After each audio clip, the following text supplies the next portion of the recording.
plática, charla en Foro, ARTBO fin de semana. Como curadora propuse el tema de residencias con un enfoque también desde la restauración y pensando en la hospitalidad. Los panelistas invitados, a quienes les doy las gracias por aceptar la invitación y venir y acompañarnos, nos van a compartir un poco su trabajo. Está Alberto Ríos de la Rosa, que es curador independiente y maestro de historia del arte por the Courtauld Institute of Art en Londres. Fue curador de Casa Wabi, es curador de Casa Wabi actualmente también, y trabajando en muestras individuales con Daniel Buren, Michel François, Harold Ancart, Yanis Kunelis y Hugo Rondinone, entre muchos otros.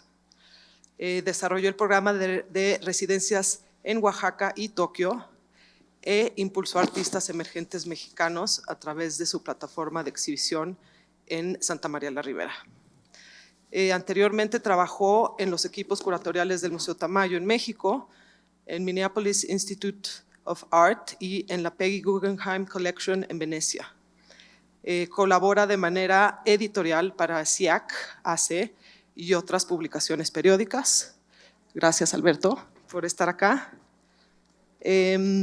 Maya Errázuriz, por allá, no voy en orden, es curadora, editora e historiadora del arte y arquitectura con un minor en artes visuales de la Universidad de Boston, cuyo foco es el acercamiento del arte contemporáneo a las personas y más recientemente sobre la relación entre arte y ecología, aplicado a estrategias de conservación de la naturaleza.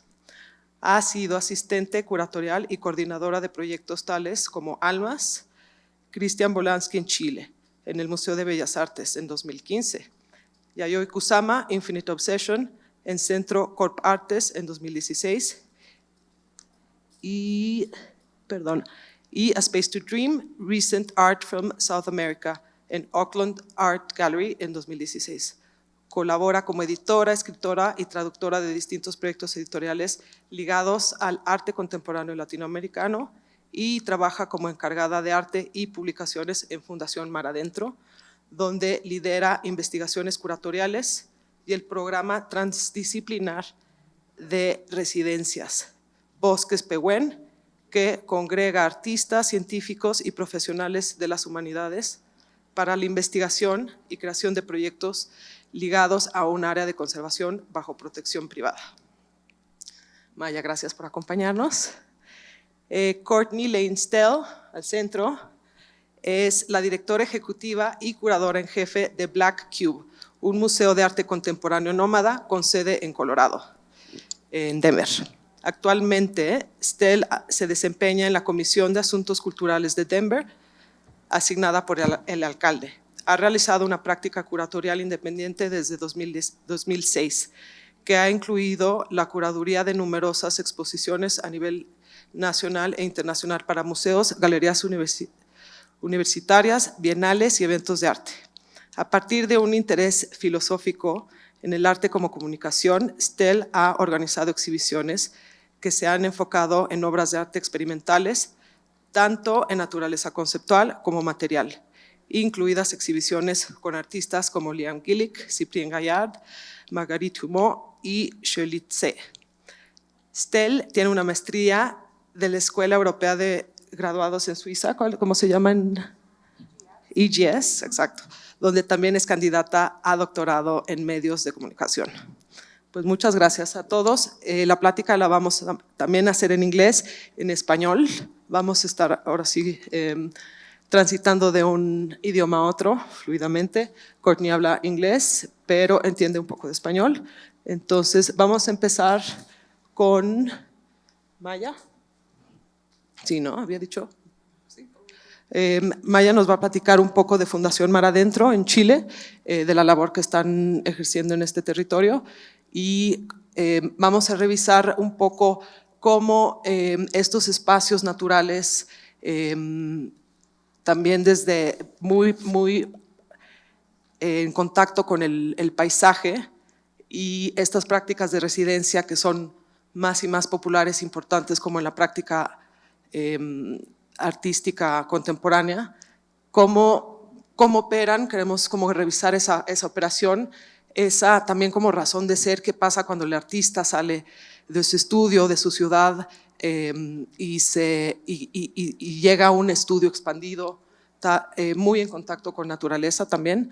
¿Qué son las cosas que pasan? También, si lo vemos desde la restauración y desde los cuidados, como un contacto con la naturaleza, y cómo eso ¿no? pasa algo de salud. También pues, en el sentido, digamos, directo. Entonces, Maya, por favor, gracias. Gracias, Ana. Gracias por la invitación. I will do my presentation in English just to help here with Courtney, but if you have any questions, I can answer in Spanish. So I'm currently coming from Fundación Mar Adentro, which is, just to give a little bit of context, is a nonprofit foundation that started in 2010 in Chile. We have a base in Santiago, but we also work in the south of Chile, and our main purpose really is nature conservation, and how bringing together art and science can help create awareness and action towards nature stewardship and nature conservation. And one of our main projects is Bosque Pehuen, a forest in the south of Chile in an area called Pucón. This is what you call a privately protected area, so it is administrated by the foundation, and it's very close to a national park as well, and so there is a lot of effort between us and this national park. And our main object of conservation is this tree that you see here on the right. It's called an araucaria in Spanish, and in English it's called a monkey puzzle tree. And so a lot of the work that we do in this place really revolves around this species, and what we can do around the species is also very important to the indigenous community that is living in this area, the Mapuche community. It's a sacred tree, and it's also a national monument in Chile, and so that's very significant as to why this forest was also designated in this area.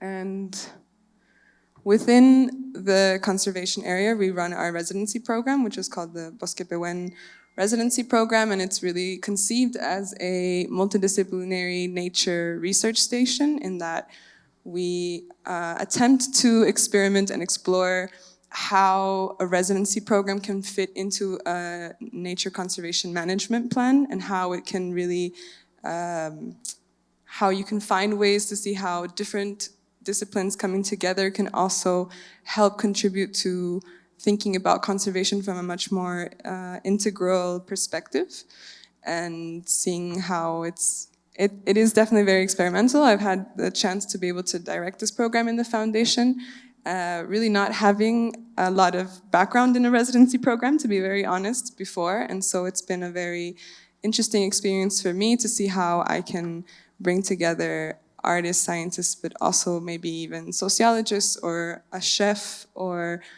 people working from multiple disciplines to come to this forest and see how their work can contribute to the work that we're doing on the conservation side.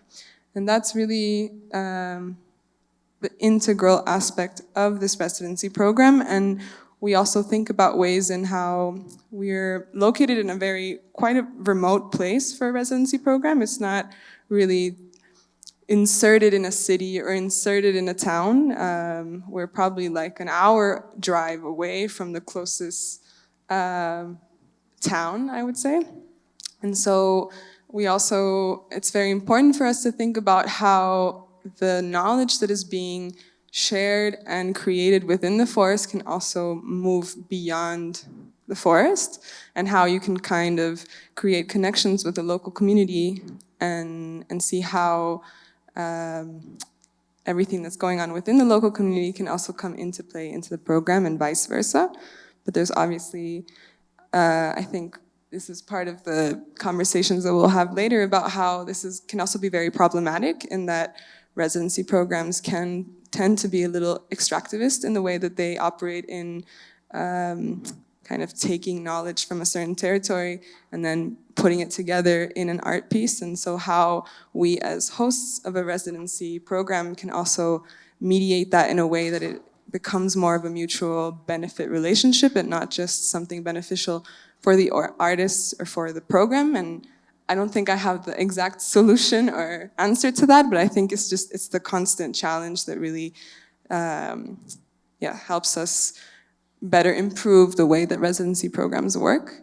We also, I think an interesting aspect of it is seeing how scientific practices and conservation practices and their visual iconography, so a monitoring camera station, for example, or this scanning on the left is a light detecting sensor that creates this image of a tree, and for conservation purposes is used to measure the growth of a forest. But then this piece was, we worked with an artist and seeing how all the different coordinates that built up this image can then be transferred into, like through algorithm, into a musical composition, and how each coordinate that created that image creates a musical composition, and kind of speculating about the way that a certain species can maybe create a sound that we aren't aware of. And so I find that these relations between scientific technology into the art world can really also open up new ways of thinking about nature from a cultural, sound, historical dimension. These are just some of the other recent works that have come up from our program. We are actually a program that runs twice a year throughout 5 weeks. But we kind of leave it quite open-ended in that 5 weeks really isn't enough to really do artistic production, research, and then also thinking about how to interact with the community. And so it's really, these 5 weeks are just a research starting point. And then from that, we leave the door quite open to the participants of the program coming up to us with a follow-up proposal or an idea. And that can take in the form of an exhibition or a publication or an educational project, or we're quite open to the format that it can take. And I think that's what I find really fascinating about residencies, is that they're very experimental and very open. There isn't one strict way of operating a residency program, and at the same time, it's super challenging because you try to kind of create a system, but in the end, you are working with people, and so your system really changes according to the people that come into your residency program. And so, up here is a work by Claudia Mulet. She's a Chilean artist working with water and the underworld, underworld of water. The piece in the bottom was an exploration of thinking about how you archive natural heritage, and thinking about ways of innovating the ways that you can now archive a natural specimen, and not only having to think about extracting it from its territory and taking it into a museum context outside of the museum, of the natural context. Then the piece on the other side is by a French artist who explored the ways that forests can very much convey this idea of multi-layers, and how that can have an analogous relationship to film. And so these are just some of the few works we've been doing. And then the question, or some of the things that Anna was telling us about, was how the residency programs have maybe transformed or taken a different direction over the pandemic, and how, surely we can talk about this more, but I just wanted to briefly, for us, we tend to work with both Chilean artists, but also international artists, and obviously with the pandemic, the traveling restrictions really didn't allow people to come to our residency program, and so we still had these artists that were already selected in our program, and so we were trying to see how we could still go on with it. And so I don't know if you know, this is a Miro board. It's a platform that lets you kind of do interactive whiteboards. And so the only way we kind of found this connection between an artist doing a residency in a forest but not being in the forest, and then having other artists actually being there, is seeing how the internet and the virtual world can create a connection between a cross-cultural connection between an artist doing a residency and becoming a part of the program, but being in a completely different landscape. And so we tried to do this mapping of what the forest is like and what the residency house is like in itself. And each of the residents would have to feed into this platform all the different research that they were doing, and then in this way kind of creating connections. And that also really served as an inspiration for one of the last projects we did. We were invited to participate in a festival called Ars Electronica. It's a festival in Austria with art and technology and society. And what we did here, kind of inspired on the Miro board, is thinking about how you can bring the experience of a forest into the digital world, not thinking in a virtual augmentation sense, but thinking about how you can map, for example, a website in a similar way that the forest is mapped. So we have 4 paths in our forest, and this website was kind of created in this idea of having 4 paths, and how each path can give you a different sensorial experience, just like a forest can also give you a different sensorial experience according to the part of the forest that you're in, or the people that you're walking the forest with, and so this was really interesting also to see how you can think about how residency programs can also really create a really rich digital archive, for example, within a residency program, and how you can find interesting formats to convey the material that is being generated. Because I think a very important part of residency programs really just comes to how you communicate what is being done and generated within the small community of the residency. And then just the last slide.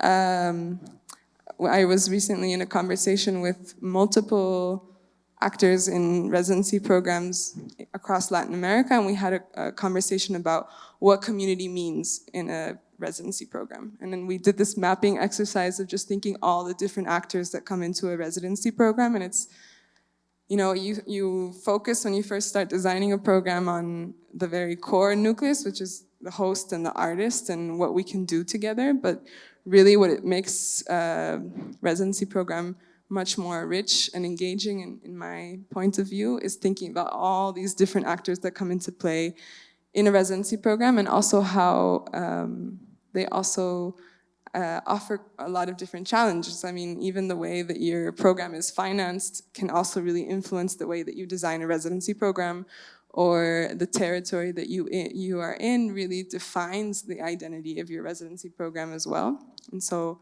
I think I was just leaving it here to maybe continue discussing afterwards. That's it. Gracias, Maya. Thank you, Maya.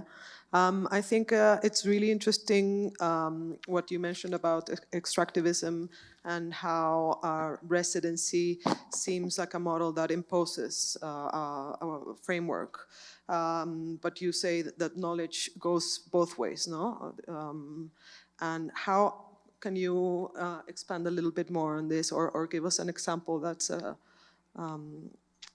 little bit more direct around this? So I would think this is my biggest moral dilemma when working in a residency program, especially in an area that is inserted in an indigenous community. I think that's really sensitive, and there's a lot of artists that I know are coming from a very good place, but are constantly interested in engaging with indigenous knowledge and indigenous practices, and they're foreign to that territory, and so there has been a tradition within the area that we are, that it's been a lot of universities or artists or different researchers have come in and kind of taken the information and taken it elsewhere, and then not having done anything there. So there is that predisposed context already, and so we knew this designing this program and doing it, and so we've been very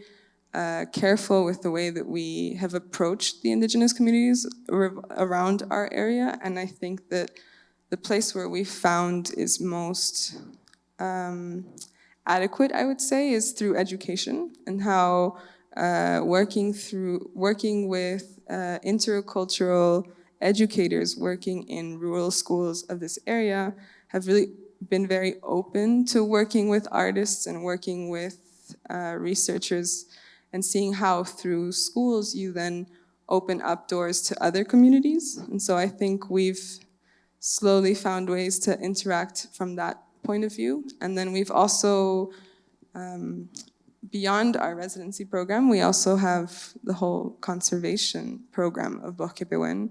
And going back to the main object of conservation that we have, which is the Araucaria. The Araucaria in itself is a tree that is currently endangered, and it's bringing together a whole bunch of actors, very diverse actors, universities, and indigenous leaders, public and private institutions, and we've been working in a series of roundtables across the territory around this species. And that's really also helped establish trust between the community and the people working around the community, and understanding that really we are all in this place for nature conservation. And I think that's how we enter the residency program and the work that we do with the artists, and that the artists that you choose to work with are artists that need to understand that the main mission of the place is nature conservation. It's not solely art for art production. And so if they come with that mindset, I think it's very different than if you work with an artist that maybe has never worked with ecology or nature conservation before. So I think the selection of artists is very important, and the kind of projects that they then conceive and how they really think about it from in like a site-specific form, I would say. I don't know if that totally answered the question. It does, thank you. And turning to site-specific works, it's a good prompt for Courtney to now present her work as director at Black Cube Nomadic Art Museum. Can you tell us your story, please? Yeah. Hello, and thanks for having me, and thank you to our translator who's in the back room here. I appreciate, I hope I'm speaking slow enough that everyone is able to get the content. But yes, I'm a director and curator of an organization based in Denver. We're a curious organization. We're a museum, but not a museum, a residency program, but not a residency program, a fellowship, but not a fellowship. We basically are kind of like an exploding star, always trying to be what we're not, always a guest in communities, always in the process and never arriving. So if you think about the traditional things a museum is usually a geographic city center institution that thinks about architecture first, right? The space may change, right, with how people present within it. But it's an architecture, and it generally thinks about a community as a geographic community around it. And artists are often guests in that space, right? There's also this history of artists being the authority, right? The authority to their own practice, to their own vision. And we challenge that in the work we do. Through our main program, our fellowship program, we invite artists to work with us for usually a period of 18 months to 2 years. Projects have also taken as long as 5 years. And we start with an idea and a small pocket of money. Usually we start with around $10,000, and we've produced projects up to $120,000 US dollars. And then we agree to go on an adventure together. The act of curating for me is constellational. It's not transactional or information-based. It's about an artist coming up with an idea that will meet a location, will meet an audience, will meet a context, will meet a moment and a time. And it's about staying open to all of those things that the artist finds of interest, to assemble information and teams and communities around them to execute an artwork. Sometimes we produce the artwork that the artist has the first concept for, and sometimes it's the 10th or 15th idea. And sometimes those are based on resource issues or community input and feedback. So in this way, when we're a guest in a farming community or in a on the US-Mexico border or in different communities, we stay open to the input of the people that are in that community, experts and non-experts, whatever that means. I guess we're all experts in our own ways on something, and I think the organization tries to respect that about people. So what does that mean? I have some images to probably exercise the program for you guys better, more specifically. Let's see if this next works. Here we go. I'm going to share with you 3 different site-specific artworks that are all part of our fellowship project. This first one was by an artist collective named the Institute for New Feeling. They like to look at subjects that relate to personal well-being. So something that's important for me when I curate a project is I always ask myself, why now? It's a simple question, but I think it's really important because for me, art is about provoking curiosity and conversation. I think it's really important, especially as we're at a moment where we can Google anything and get information, that society, that we each engage our own understanding, perspectives, and curiosity. So this work provoked the question about natural disasters and enhanced water beverages. So the artwork may not look like art to some people, but it was a brand of bottled water called Avalanche. And what the artwork entailed was a performance and an exhibition. Here's the performance. The performance is a Rube Goldberg chain of how water is filtered. And the performance took place in Denver on the campus of wastewater management. So this was a moment when the enhanced water industry was getting really big, 2016. So you think about, I'm not sure if it was the same here in Colombia, but in 2018 in the US, like LaCroix and Pellegrino, who's a sponsor here, plug, they were really getting large in the economy. They were the #1 food and beverage industry investment at the time. So this work created a gray water chain, so a chain of used water in order to create this crescendo of a gong at the end that was channeled to the TV. Do you see that little TV on the right? Which had the cyclical avalanche, which was how the water was harvested for this bottled water. And the gray water chain, it's water that's used that could be cleaned still. So it was also a conservation conversation.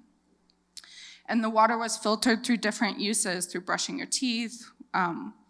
We had various performers watering plants, so on and so forth. So there was an absurdity to it.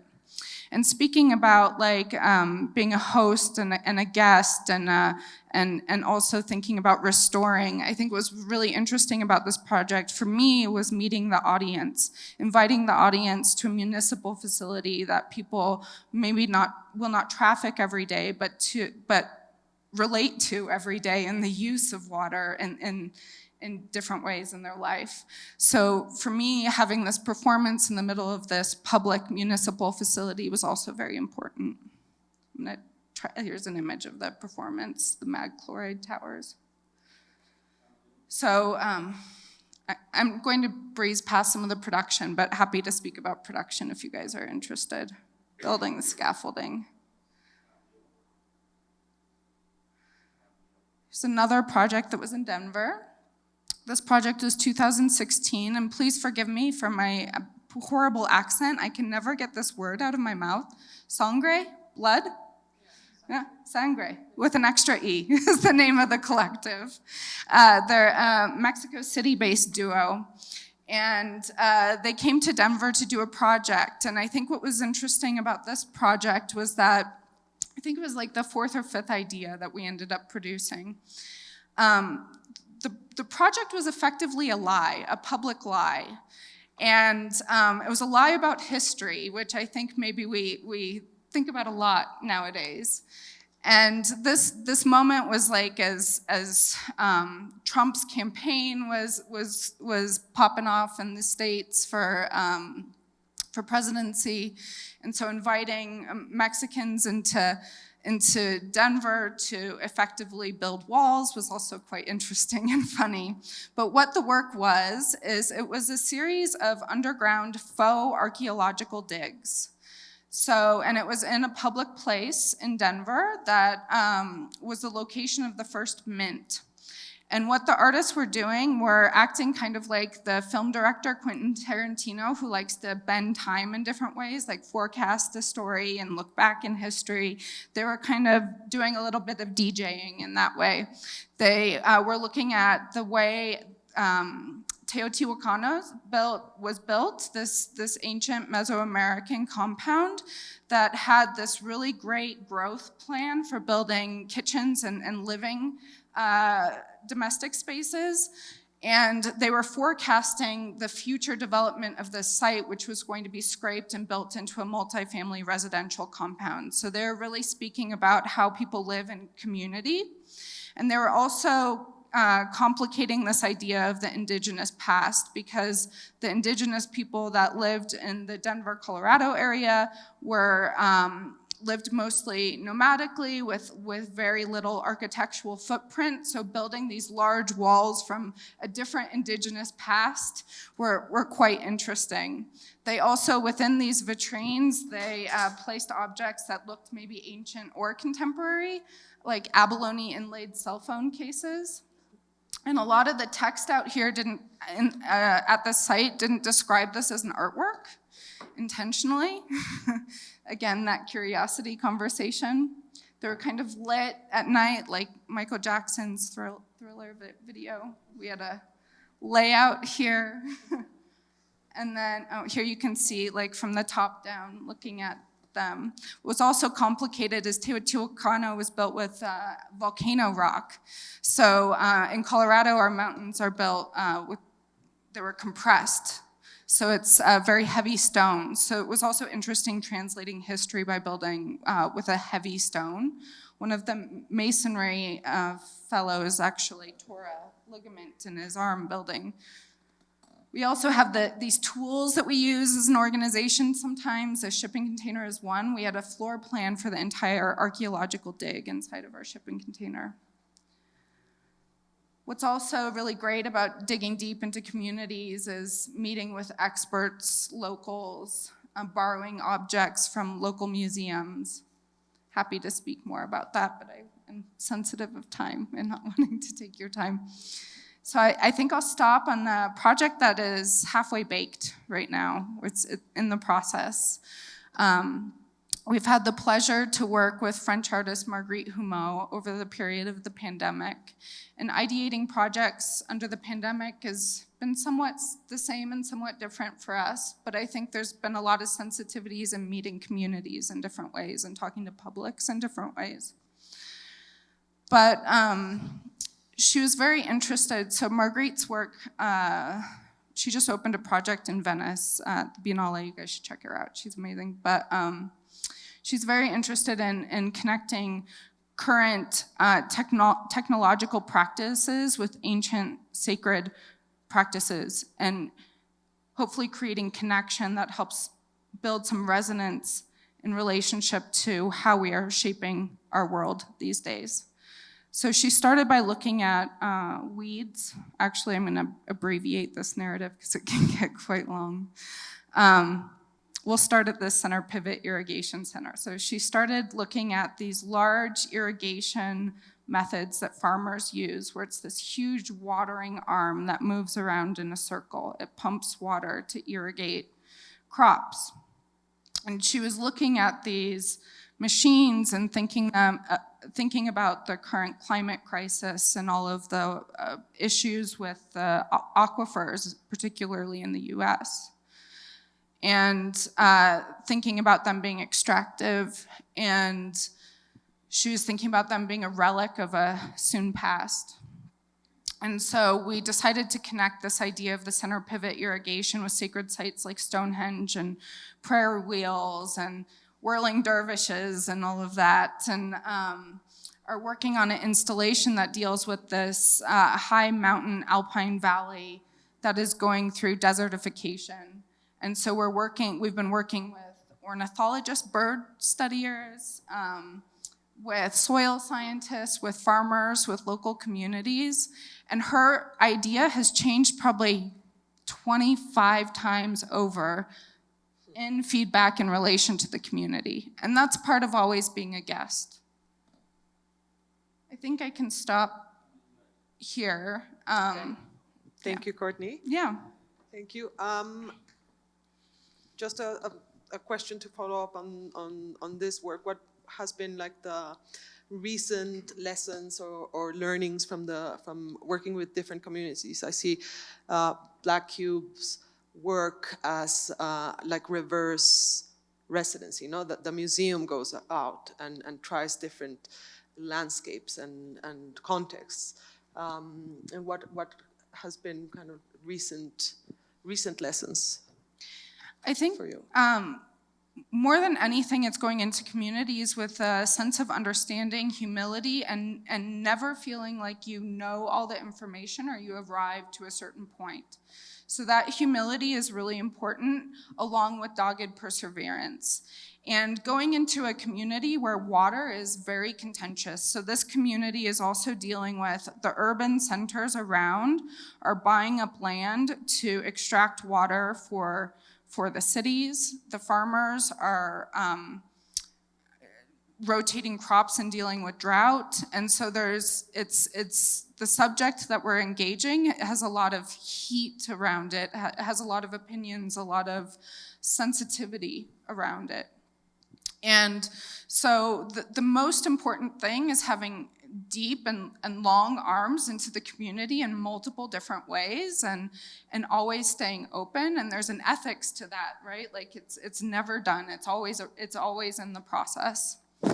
And one example is that center pivot irrigation system, the water arm that goes around. Her first idea was to use that in this way that created like a rain stick, maybe a sound installation. And a couple of the farmers, an organic farmer that was kind of 2 plots away from us, was triggered by it. She felt like she was critiquing farmers. They were talking about their very near problems around their process and water use. And it seemed like, you know, when you talk to someone, you can feel like a retreat. And Marguerite was like, that's not the place with this work, you know? So she started moving into different directions from that feedback from the community. And I think you have to be discerning, because it's not like everyone's opinion, you recoil and go a different direction. You have to be discerning in that way. But I think when you're also trying to speak to the farmers in relation with them, that needs to be an openness and a receptivity. Yeah, so that's one example. Muchas gracias. Alberto? Alberto is the curator of Casa Wabi, that I'm sure a lot of people know. It's a beautiful location, beautiful space, beautiful architecture, and a great program. And I want to, if you can tell us more about the community work as well that you do, and go deeper into Wabi's mission. Muchas gracias. Si me permites, voy a hablar en español, por favor, honrando un poco el país en el que estamos. Gracias, Ana, y gracias a ARTBO por la invitación. También respondiendo un poco a la conversación anterior que tuvimos, creo que el terreno de las residencias permite expandir las herramientas que tienen los curadores más allá del espacio expositivo, y no solamente como un facilitador entre diálogos e ideas, sino también como un catalizador de cambio social. La fundación para que trabajo es Casa Wabi. La misión de Fundación Casa Wabi es generar un intercambio entre el arte contemporáneo y las comunidades de nuestras 3 sedes. Hoy hablaré solo de la primera sede, y quizá la más importante, que es Puerto Escondido.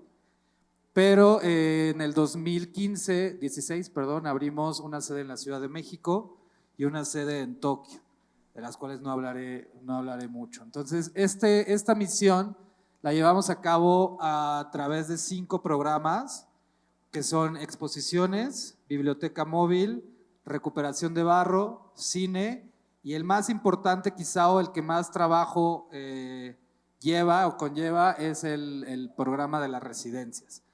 La sede de Puerto Escondido se abre en el 2014, es una iniciativa familiar del artista Bosco Sodi. Entonces se crea también como un espacio de artistas para artistas.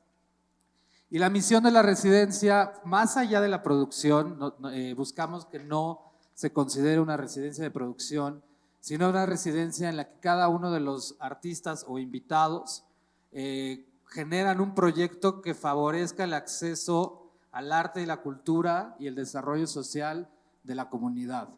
Cuando hablo de comunidad, hablo de 13 pueblos que se encuentran en un radio de media hora que va desde la ciudad de Puerto Escondido hasta la laguna de Chacagua, pasando por pueblos que son como Manialtepec, la laguna de Manialtepec, Río Grande, etcétera. Pueblos que van desde 600 personas hasta 10,000 personas y que son tan variados y diversos como ricos también. Entonces se hablan 2 lenguas, se habla el mixteco, se habla el chatino, se habla el castellano obviamente, y entonces eso también genera una diversidad tremenda en la calidad y cualidad de los proyectos que se desarrollan. Un poco hablando de lo que decía Maya sobre el extractivismo, tenemos 2 reglas de oro para la producción de proyectos. La primera es: la comunidad no es mano de obra, y la segunda es: la comunidad no es objeto de estudio antropológico. ¿Qué quiero decir con esto? Que si se genera algo o se produce algo físico, o si se genera algo o se produce algo de estudio, eso debe de regresarse a la comunidad, ya sea que sea una escultura que se quede en la comunidad, o un estudio o un programa o una información que beneficie a la comunidad. Otra cosa también, cuando hablamos de comunidad, no es todo el pueblo, son grupos sociales dentro de cada uno de estos pueblos que van desde escuelas primarias a universidades, cooperativas ecoturísticas, cooperativas de alimentación, agencias municipales, jardines botánicos y grupos turísticos de desarrollo turístico. No sé. ¿No abre? Ah, no, pero…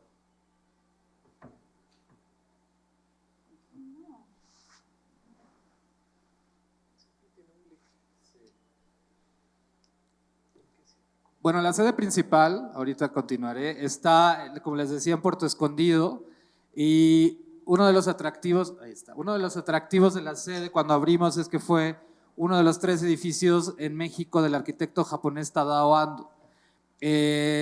Todos los edificios, el programa de arquitectura que tenemos tiene que tener 2 ejes, que dialogue con el paisaje, esto quiere decir entre el mar y las montañas, y que dialogue también con una función en específica que sea importante para Casa Guavi.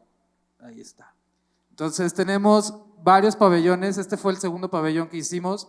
Es el pabellón de Álvaro Siza, otro premio Pritzker portugués, que se utiliza para el programa de barro, en el que también el programa de residencia se entra, y es la recuperación del barrio como un material de producción artística, a diferencia de lo que nosotros pensamos normalmente de Oaxaca, que es barro negro, textiles, los valles centrales. Esta región de la costa no tiene una producción artesanal tan grande, no hay telares, por ejemplo, hay un telar solamente en Puerto Escondido, no había una producción de cerámica, por ejemplo. Entonces hay una comunidad que se llama Huasarca que se encarga de producir ladrillos y tejas, y a partir de eso nosotros quisimos comenzar a trabajar en la utilización del barro como un elemento de producción creativa, y se comisionó este pabellón para llevarlo a cabo. El cubo que ven en el centro del pabellón es el horno, también quemamos ahí las piezas. Entonces traemos a los niños de las escuelas primarias o a los artistas que trabajan con las comunidades a hacer talleres de barro que también se terminan quemando en la zona. Otro pabellón, por ejemplo, es el gallinero de Kengokuma, que se utiliza para la producción de huevos. También la fundación tiene una responsabilidad con el paisaje y con la naturaleza y con el medio ambiente, y tratamos de llevar hacia lo más sustentable. Es un camino también muy complicado y tratamos de ser lo más sustentable posible. Es por eso que también producimos algunos de los alimentos que se consumen dentro de la casa. Un poco ligado también a lo que hablabas de la recuperación de la naturaleza, tenemos este pabellón que lo hizo Ambrosio Echegaray y que se enfoca en la preservación de una especie de árbol que está en peligro, que se llama guayacán, que es una especie que tarda muchos años en crecer. Nos dimos cuenta que crecía mucho más rápido en esta zona y conseguimos una unidad de medición ambiental por el gobierno para poder crecerlo. Donamos los árboles a las plazas públicas de las comunidades que nos lo piden y lo vendemos a cualquier otra persona que sea para ámbito privado, y eso permite también mantener el vivero. Otro pabellón, por ejemplo, fue este de Alberto Kalach, para complementar el pabellón de barro con un horno de alta temperatura. Y esto también tenemos instalaciones. Una de las procesos clave también dentro del programa de exhibiciones, que también va de la mano con el programa de residencias, es que tengan una relación con la comunidad. Esta es una pieza de Héctor Zamora que fue producida también en relación con el programa de barro. Y hemos tenido en nuestra sala de exhibiciones, hacemos una exhibición anual de artistas internacionales. Esta, por ejemplo, es de Hugo Rondinone, que trabajó con los niños en la confección la producción de dibujos. ¿Qué significa el sol? Entonces fue todo un proceso de 6 meses en la que cada vez que venían los niños a hacer un taller de barro, hacían un dibujo del sol, y estos dibujos después se exhibieron en nuestra sala de exhibiciones durante un año y después se les regresaron. Entonces es también, considerando que esta zona de 13 comunidades, el museo más cercano, la galería más cercana, está a 6 horas, la misión también de la fundación es de generar estos diálogos con artistas internacionales, y Hugo en ese sentido logró también ahondar en lo que significa la producción y exhibición de arte para los niños de la comunidad y jóvenes. Aquí están los niños con sus dibujos. Y también buscamos tener una relación. Hemos recibido más de 400 artistas en 8 años, pero buscamos también tener una relación a largo plazo. Con Hugo, por ejemplo, con Rondinone, acabamos de abrir este jardín vertical, que también es una torre de concreto con plantas de la zona que responde también al jardín de Alberto Kalach. Esta es nuestra exposición más reciente de la artista pakistaní neoyorquina Baba, que fue producida completamente durante 3 semanas con el barro de la zona, con el horno de la zona, de la casa, perdón, y con el encargado también del programa de barro. Ya más a fondo en los proyectos comunitarios, y para cerrar un poco, como les comenté, buscamos que se genere un proyecto que beneficie a la comunidad de forma directa. Esto puede ser, y normalmente se traduce en una serie de actividades, de activaciones, de interacciones, de talleres, que muchas veces no tienen un objeto, no se termina con un objeto, no se termina con una producción. Pre-pandemia buscábamos que esto fuera lo más importante, que no tuviéramos algo físico, sino que fuera más bien educativo. Durante la pandemia sufrimos mucho porque no podíamos tener ese contacto cara a cara con las comunidades. La fundación obviamente no podía tener la responsabilidad de que algún miembro del staff o residente pudiera contagiar a alguien de estas comunidades. Entonces lo que cerramos durante 3 meses, y a partir de julio del 2020 volvimos a abrir con muchos controles. Afortunadamente nunca tuvimos un caso, y los proyectos se evocaron hacia la producción de piezas que sirvieran para mejorar la infraestructura escolar y la intervención de espacios públicos. Entonces cambiamos hacia trabajar con todas las primarias, trabajar con todas las secundarias y el bachillerato, trabajar con las plazas públicas y a trabajar en piezas, en la producción de piezas que los beneficiaría y que también fomentaría el regreso a las aulas. Se tardaron 2 años los niños en poder regresar a las aulas, y eso también se traduce en que los niños o los jóvenes se vayan a trabajar y abandonen la escuela. Entonces, vía por ejemplo, este es un juego vía estas instalaciones intentamos que regresaran. Este es un ¿cómo se llama? Jardín de juegos de Diego Rivero Borrell, que es un arquitecto y artista mexicano, que se hicieron con los ladrillos de la comunidad. Graciela Jasper, que es una artista argentina, hizo este mural sonoro que se puede tocar. Hemos trabajado también con las bandas de viento. Ya más reciente hemos regresado hacia el performance y hemos regresado a la acción. Este es Ángel Vergara trabajando o haciendo un performance con los trabajadores de la construcción alrededor de la casa. Y por ejemplo, este es Paulina Almeida, que también hizo un performance. Ya esto es un poco regresando hacia la vida post-pandémica. Y para cerrar algo, el reto en el que estamos en este momento es cómo medimos el impacto comunitario. Es el gobierno mexicano, no sé si aquí también, o la mayoría de los gobiernos o las agencias públicas lo miden en números. ¿Quién cruza el umbral de tu museo? ¿Quién cruza el umbral de tu fundación? Es como seguramente vas a tener un impacto, ¿no? Entonces, obviamente eso queda muy chico para nosotros y estamos trabajando en la producción de un índice que no solamente mide el impacto en los artistas, porque también sabemos que genera esto nuevas piezas, genera esto nuevas exposiciones, etcétera, pero también el impacto en las comunidades, cómo hemos transformado y cómo nos ha transformado la comunidad a nosotros en estos 8 años. Y eso es lo que estamos en este momento trabajando, que es muy complicado. Sí, es justo la pregunta a la que iba, ¿no? ¿Cómo mides el impacto? Pero después de 8 años, creo que también ya es suficiente tiempo, igual y de manera personal, ¿cómo lo verías tú? ¿Cómo lo medirías? ¿Cuáles son realmente como los logros?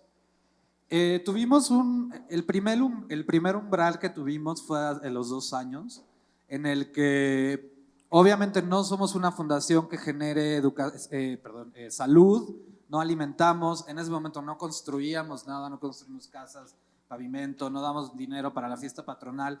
Entonces tardamos 2 años en que un grupo que fue una cooperativa ecoturística de mujeres pescadoras vinieran a nosotros para pedirnos un mural.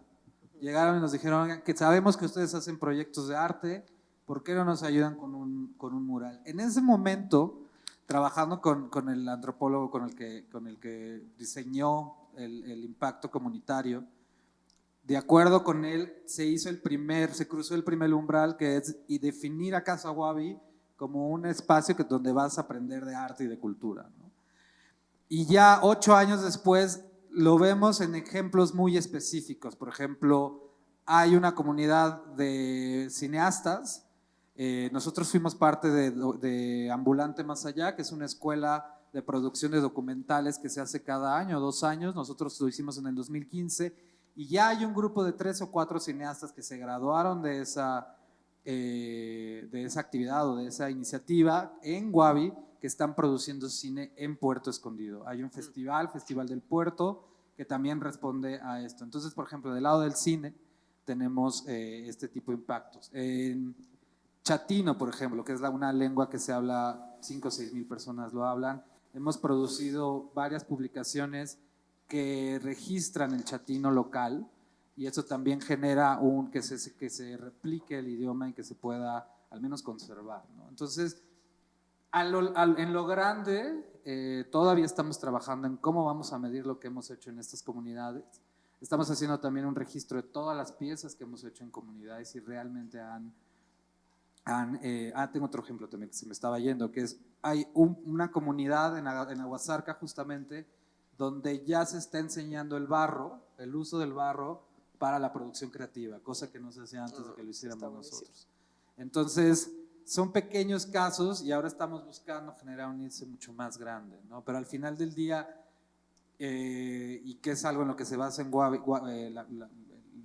la misión de Wabi es más hacia lo específico, no tanto hacia lo general, porque generalizarlo al menos con las comunidades con las que trabajamos sería muy problemático. Entonces, más bien estamos definiendo dónde ha funcionado qué y qué ha funcionado bien, porque también hemos tenido situaciones que no han funcionado, obviamente, ¿no? o iniciativas que no se han dado como nos gustaría que se hubieran dado, entonces vamos también haciéndolo más hacia lo particular.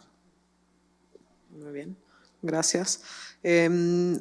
Quiero abrir el foro al público si alguien tiene preguntas o alguna experiencia personal, residencia,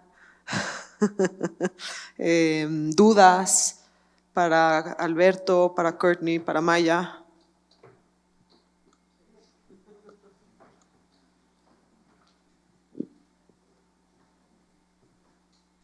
Me voy a quitar esto porque es incomodísimo. Sí, yo tengo una pregunta con hacer residencias en espacios rurales y cómo eso influye en la gentrificación de esos espacios y cómo esta gentrificación hace que las comunidades locales acaben trabajando como turistas y se pierda pues muchos procesos culturales y de arte ya locales, ¿no? O sea, por ejemplo, en Puerto ya se perdió casi por completo el tejido de palma, que está también interrelacionado con que se ha perdido el cultivo, o sea, con todo eso, ¿no? Y sí, y cómo lidias con eso, ¿no? Y también para adentro, que estoy menos relacionada. Gracias. Martina fue residente de Guavi en el año pasado con Colectivo Amasijo. Entendemos también que puede haber un desarrollo de gentrificación, estamos muy conscientes de eso también. Obviamente el hecho de que existan estos pabellones y que exista esta fundación trae nuevas dinámicas a la zona que no, al menos en esta zona donde no había absolutamente nada hasta hace 8 años y ahora hay un complejo de hoteles y casas. No es, digamos, Tulum, pero sí se está desarrollando mucho más. Siempre tratamos de preservar, como te digo, identificamos primero los procesos artesanales. También en el tejido de palma, por ejemplo, se trabajó directamente entre Tadao Ando con los palaperos, ¿no? La palapa, que es esta que están viendo aquí, justamente es una palapa que no se hacía en la zona y se trabajó la estructura de la palapa junto con el tejido de la palapa del maestro palapero. Entonces ese fue el primer diálogo mucho antes de que surgiera la fundación como tal, ¿no? Cuando se construyó el edificio. Entonces, a través de diferentes residencias de cada uno de los residentes, las residencias duran 6 semanas, es muy poco tiempo, pero se repiten 36 veces al año. Son 36 residentes los que recibimos. Entonces, esa repetición genera también una inserción en las diferentes comunidades. Entonces, por ejemplo, tenemos un proyecto, una colaboración con el gobierno de Suiza, y el gobierno de Suiza patrocina un Premio Nacional de Diseño de Suiza a trabajar con uno de los artesanos de la fundación, artesanos, o por ejemplo el último trabajó con el maestro albañil que construyó Guavi. Entonces también entenderse que la albañilería también es una forma de trabajo artesanal, ¿no? Y el primer proyecto fue justamente trabajar identificamos a los que estaban haciendo tejido de palma en Santa Catarina, Michoacán, que está a 2 horas de Guavi, que implicaba un esfuerzo mucho más grande, y se desarrollaron diversos productos que son de derechos libres. Esto quiere decir que se llega a un acuerdo entre artesano y diseñador, y el artesano lo puede replicar y lo puede vender, y la fundación lo ayuda a vender, y todas sus ganancias van al artesano, y el diseñador también lo puede comisionar, lo puede vender al mismo precio del artesano, para que no haya una mano de obra barata o un abuso de mano de obra. Y se identificaron a estos productores en Santa Catarina y ahora trabajamos con ellos. Entonces también hubo una suerte de desarrollo mucho más largo. Hay un problema tremendo también lo platicamos cuando ustedes hicieron la residencia, con qué se está cultivando, qué tipo de especies están terminando con otras, y es algo en lo que hemos ido muy, muy lentamente porque no están dentro de los proyectos de los grupos sociales con los que trabajamos, ¿no? La producción de agricultura, creemos que hay otros grupos sociales con los que también podemos tener una inserción mucho más rápida que en la agricultura, pero por eso los invitamos, por ejemplo, para que hicieron un colectivo más hijo que hicieron toda una investigación muy exhaustiva sobre los patios de las mujeres, sobre las milpas, sobre la soberanía alimentaria en la zona y que la continúan haciendo. Solo para complementar un poco y voy a decirla en español. Es una súper buena pregunta.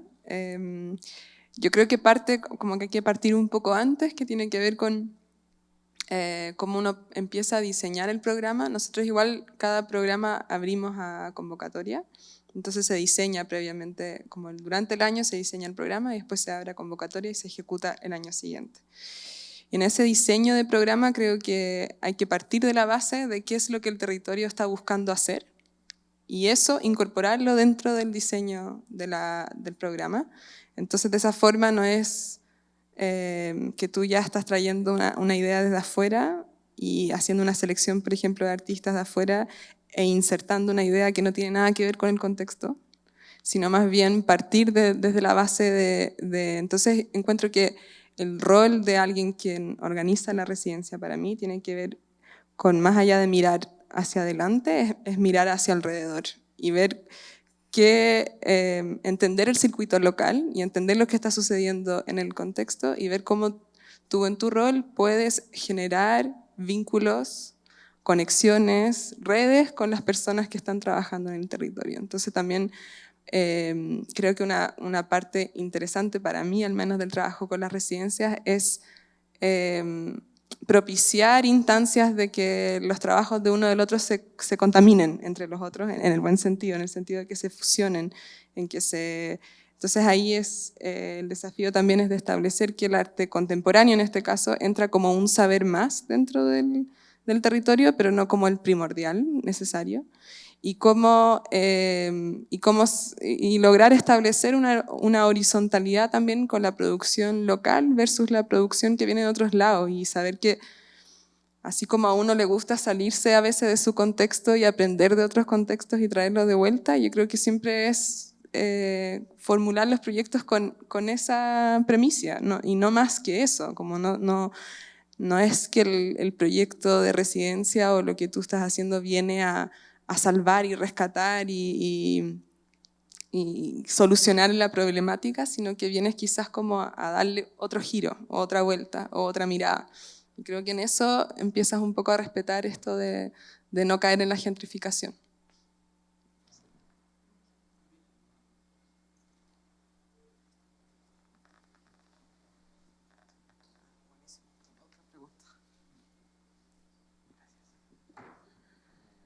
Buenas tardes. ¿Ahí se escucha? Sí. Vale. Pues acá siento que con el tema de las residencias hay un componente pedagógico muy fuerte que va tanto del artista residente como hacia la comunidad, viceversa, pero también hacia lo que hay afuera de la comunidad y fuera de la residencia. Cómo generar como esa difusión en un diálogo con lo que está afuera de la residencia, fuera de los lugares donde se está haciendo, porque estos son lugares, los que ustedes exponen, lugares muy descentralizados también. Cómo hacer que esos nuevos conocimientos permeen otras esferas.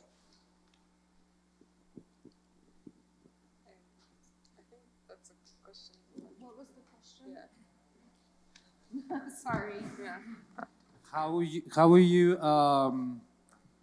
How does these residencies or how do these initiatives permeate beyond the space where they are shown? Yeah. The immediate context. Beyond the immediate content, how do they have an impact outside of the areas that they focus on? Yes. The impact to the community or the impact to the artist? Or Not only the impact on the community or on the artist, but also on the broader aspect of society. Well, I think firstly by focusing on why produce this project as the first question helps frame that, right? Like what is happening in society that necessitates this being relevant, important, or relational to some community? And the answer is, you know, quite honestly, I struggle with this because as a nonprofit, I have to report to boards, right? And metrics are easy, like attendance numbers, amount of money you raise.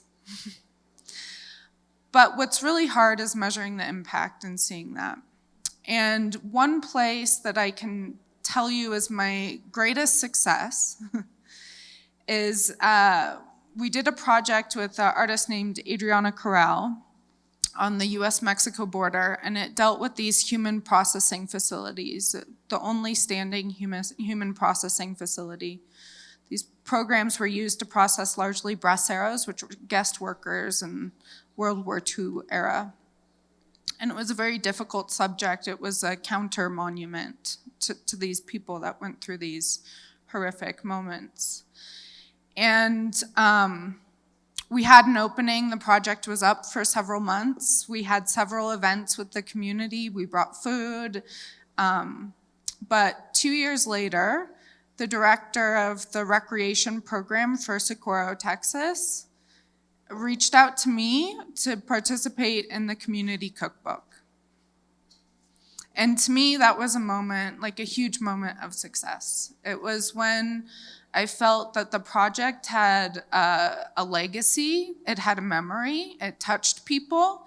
And even though we were guests, which we are always guests, we somehow were unfolded in the community. And it's those moments, those kinds of moments of legacy that I find the most honest impact. You know, I think there's other ways that that we see it and relationships built and knowledge and exchange amongst people. But it's those moments when some time has passed that they return to you, or when folks that are outside of art think of you also as a resource, you know? I think we need to stay open to the community in that way, and Hannah, our program manager is here. We make sure that we always, when we introduce ourselves to local ornithologists or local soil scientists, that, you know, it's kind of a joke, it's funny. I say, you know, if you ever need a nomadic museum, reach out, but I mean it genuinely. Yeah, so. Thank you. Sí, ¿te contesto la pregunta? Pues yo creo que... Hola.